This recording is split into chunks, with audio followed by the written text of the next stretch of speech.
अपने आत्माओं जैसे प्रसंग चला है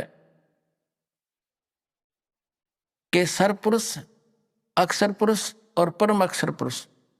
अब अक्षर का अर्थ होता अविनाशी, लेकिन 15वें अध्याय के 17वें श्लोक में उस अक्षर को रिजेक्ट कर दिया कि उत्तम पुरुष है, श्रेष्ठ परमात्मा तो कोई और है इन दोनों से अन्य। तो अक्षर पुरुष भी अक्षर पुरुष नहीं रहा।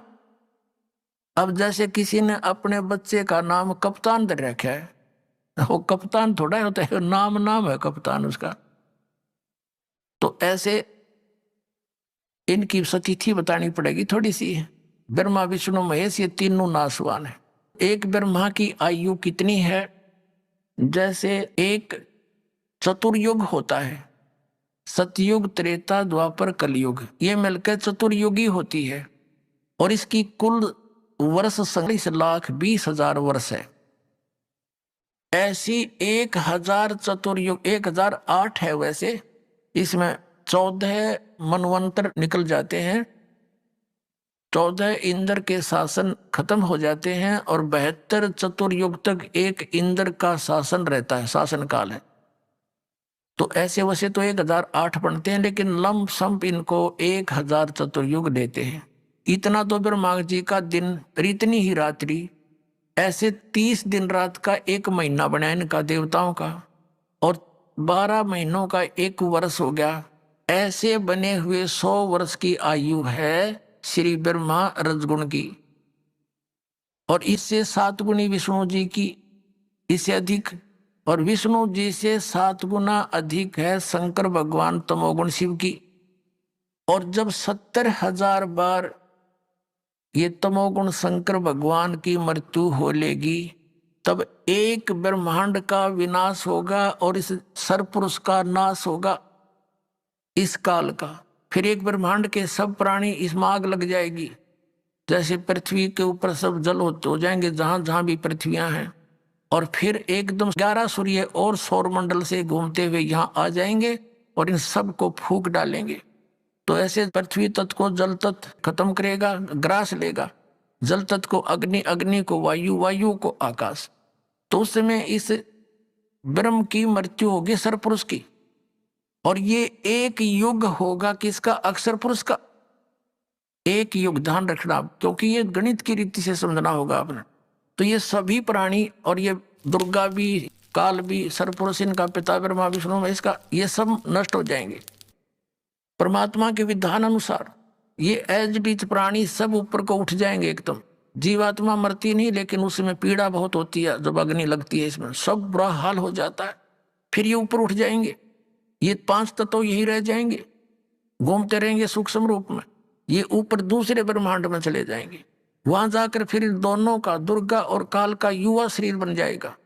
उसके बाद ये अपना फिर ग्रस्त कर्म से या वचनों से फिर धीरे धीरे अपनी सृष्टि वहां दूसरे ब्रह्मांड में प्रारंभ करते हैं। ऐसे चलता है। तो हमने लेना है समय। तो ये जो 70,000 बार त्रिलोकी शिव की मृत्यु हुई और एक बार इस काल की मृत्यु हुई, इसके जन्म और कर्म कैसे अलौकिक हैं। ये अपने आप को अजन्मा क्यों कहता है? यहां मर गया, वहां परमात्मा के विधान अनुसार इसकी फिर दोबारा युवा शरीर दोनों का हो जाता है, दुर्गा का और इस काल का। लेकिन जन्म मृत्यु है इसकी। उसके बाद ये एक युग हो गया अक्षर पुरुष का। अब ऐसे 1,000 युग का दिन अक्षर पुरुष का, इतनी ही रात्रि, तो 2,000 यानी 30 दिन रात का फिर एक महीना हो गया, और 12 महीने का ऐसे उसका एक वर्ष बना। ऐसे जो इस गिनती से, इस रीति से जो उनके एक युग बना, तो 12 महीनों का एक वर्ष हुआ। और 100 वर्ष की आयु होगी अक्षर पुरुष की, उसका भी नाश होगा। फिर देख कितनी लंबी आयु है। 70,000 बार शिव मर लेगा, एक ब्रह्म की मृत्यु होगी, वो युग होगा, इस अक्षर पुरुष का एक युग होगा। और ऐसे 1,000 युग का दिन, इतनी रात्रि, और फिर 30 दिन रात का महीना, 12 महीने का एक वर्ष, और 100 वर्ष की आयु अक्षर पुरुष की, और फिर भी मृत्यु होगी। इसलिए इसको अक्षर भी लिखकर नासवान कहा गया है। एती उम्र बुलंद मरेगा अंतरे। क्यों? क्योंकि सतगुरु लगे न कान न भेंटे वो संतरे। ओए होए, इतनी लंबी उम्र भी होगी तो भी तेरी अंत में मृत्यु होगी। कारण क्या है कि तुझे वो तत्वदर्शी संत नहीं मिले, और मिले तो तुमने मानी नहीं। जैसे पहले परमात्मा के मिले किनको? आदरणीय धर्मदास साहिब जी को, आदरणीय मलुकदास साहिब जी को, आदरणीय नानक साहिब जी को, आदरणीय दादू साहिब जी को, आदरणीय गरीबदास साहिब जी गांव छुड़ानी जिला जज्जर हरियाणा वाले को, आदरणीय घीसा दास जी गांव खेकड़ा जिला मेरठ उत्तर प्रदेश वाले को।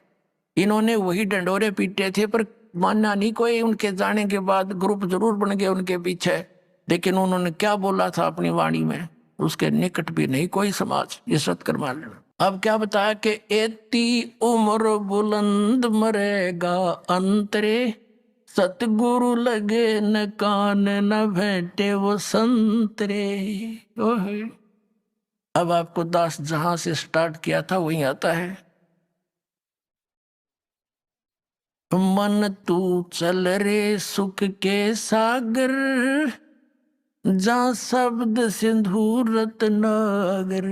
ओहे, इस नमक की बोरी में तू सुख खोज रहा है इस काल के लोक में। वो सुख सागर बूरा की बोरी सतलोक चल, वहां मिलेगी। वहां जाने की विधि बता दी। ये तरीका है पूर्ण संत की खोज और पूर्ण संत की पहचान, और इस 3 मंत्र का जाप तुझे सतलोक ले जाएगा बहुत आसानी से, बहुत सिंपल वे से। नाम उठत नाम बैठत नाम सोवत जागवे, नाम खाते नाम पीते नाम से ती लागवे। नाम से मोक्ष होगा। कलयुग केवल नाम आधारा, सुमर सुमर नर उतरो पारा। कलयुग में जीवन थोड़ा है, कर ले वेग सवार। और ये हठ योग 2.5 घंटे सुबह 2.5 घंटे सामने, ये कोई तरीका मूर्ख बना रखे। कहते हैं ये योग साधना बने नहीं, केवल नाम आधार। नाम इनके नकली सारे। इन वो कहीं की ईंट कहीं का रोड़ा। हरियोराधा स्वामी वाला ने एक कुणबा जोड़ा। अब झूठे मंत्र कहीं से सिर ले लिया, किसी का पैर ले लिया, भगवान निराकार 5 काल नाम के, और दुनिया मूर्ख बना के बैठा दी। तो पुण्यात्माओं, अब ऐसे मिलेगा वो भगवान जिन महापुरुषों ने परमात्मा पाया। उनके इतिहास में लिखा, ये 2 अक्षर का नाम जपया उन्होंने। गरीबदास साहिब जी ने कति क्लियर लिखा हुआ है, और गरीबदास साहिब की वाणी इतनी पॉपुलर नहीं बनी, इसलिए ये गुप्त रह गया। और नानक साहिब जी की वाणी तो उसी समय पैरेलल ही लिखी गई थी 200 वर्ष के बाद, और वो तो बहुत पॉपुलर हो गई थी, जन जन पढ़ने लग गया, उसमें तक खोज लेते। वह भी दया हुई दाता की, इसलिए उन्होंने अलग से प्राण संगली बनाई थी, और एक राजा को कसम खवा दी थी कि मेरा शरीर है, इसको तो संभाल के रखना मेरे बच्चों के लिए, इसको देना नहीं किसी अन्यायी ऐसे व्यक्ति को जो बर्बाद कर दे। लेकिन वहां फिर काल का दाव लग गया। मर्दाना को झटका देना जरूरी था कि कहीं आगे चल के इसका जाप ना कर ले। और 5वें गुरु अर्जन देव जी ने सोचा भाई मर्दाना के साथ ऐसी घटना घट गई थी, इस नाम के जाप करने थे, 2 अक्षर के थे। इसलिए प्राण संगली में तो बहुत डिटेल थी, उसने जल प्रवाह ही कर दी वह सारी। वो तो एक निकाल ली किसी संत ने, उसने ये कसम दिला दी कि जो आप कहना चाहते हो उसको हम अलग रख देंगे, उनको शेष वाणियों को हम पढ़ लेंगे। ऐसा ही कर दिया गया। वो प्राण संगली का अर्थ क्या है? जो श्वास के द्वारा पूरी डिटेल बताई गई थी कि ऐसे सिमरण करना है, इस मंत्र को ऐसे जपना है, इसको ऐसे जपना है। जो भी हुआ मालिक की दया से ठीक हुआ। अब गरीबदास साहिब ने क्लियर कर रखा उसमें, ये 2 अक्षर का मंत्र जब श्वास से, श्वासा पारस भेद हमारा जो खुद सो उतरे पारा। तो ये पॉपुलर हुई नहीं, गरीबदास तक इसी पंथ में दास को शरण मिली, और इससे ही निकल कर बाहर आया, और यह संसार में फैला दिया परमात्मा का तत्व ज्ञान, और मोक्ष होगा।